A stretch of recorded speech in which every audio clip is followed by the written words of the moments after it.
Pacific Gas and Electric says it has begun shutting off power to about 51,000 customers in 18 Northern California counties to prevent wildfires. The utility announced Tuesday evening that it has begun enacting the shutoffs as a precaution to prevent gusting winds from damaging power lines and sparking blazes in a tinder-dry region that already is struggling with a series of wildfires that have destroyed hundreds of homes. In the Sierra Nevada, the Caldor Fire has exploded to nearly 50 square miles, injured 2 people, and devastated the town of Grizzly Flats. The nearby Dixie Fire has burned more than 600 homes.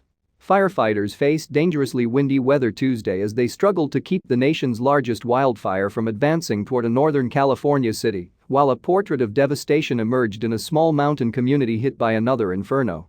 Winds spawned by the arrival of a new weather system Monday afternoon pushed the monstrous Dixie Fire to within about 8 miles of Susanville, population about 18,000, while to the southeast a small blaze called the Caldor Fire exploded through Grizzly Flats, a town of about 1,200.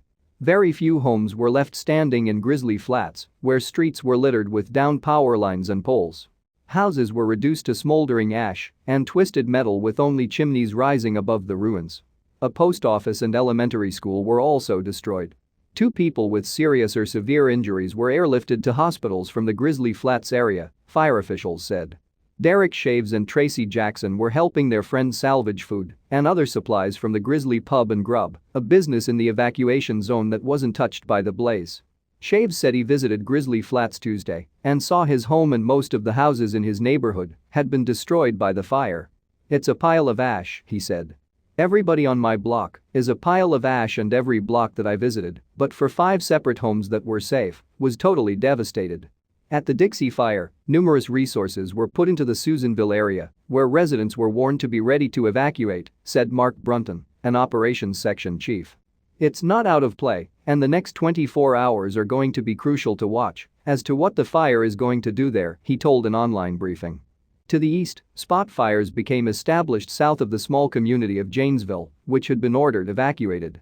Some structures were lost there. Images captured by the Associated Press showed a home consumed by flames, but a surge of firefighters was able to herd the fire around the majority of the town, Brunton said. The Dixie Fire is the largest of nearly 100 major wildfires burning across more than a dozen western states that have seen historic drought and weeks of high temperatures and dry weather that have left trees, brush and grasslands as flammable as tinder. Climate change has made the U.S. West warmer and drier in the past 30 years and will continue to make the weather more extreme and wildfires more destructive, according to scientists. Susanville is the seat of Lassen County and the largest city that the Dixie Fire, named for the road where it started, has approached since it broke out last month. The former Sierra Nevada logging and mining town has 2 state prisons, a nearby federal lockup and a casino. Ash fell from the advancing fire, and a police statement urged residents to be alert and be ready to evacuate if the fire threatens the city. The weather forecast prompted Pacific Gas and Electric to warn that it might cut off power in parts of 18 California counties through Wednesday to prevent new fires that could be sparked by wind damage to power lines.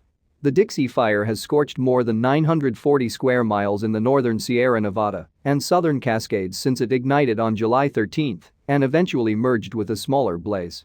It's less than a third contained.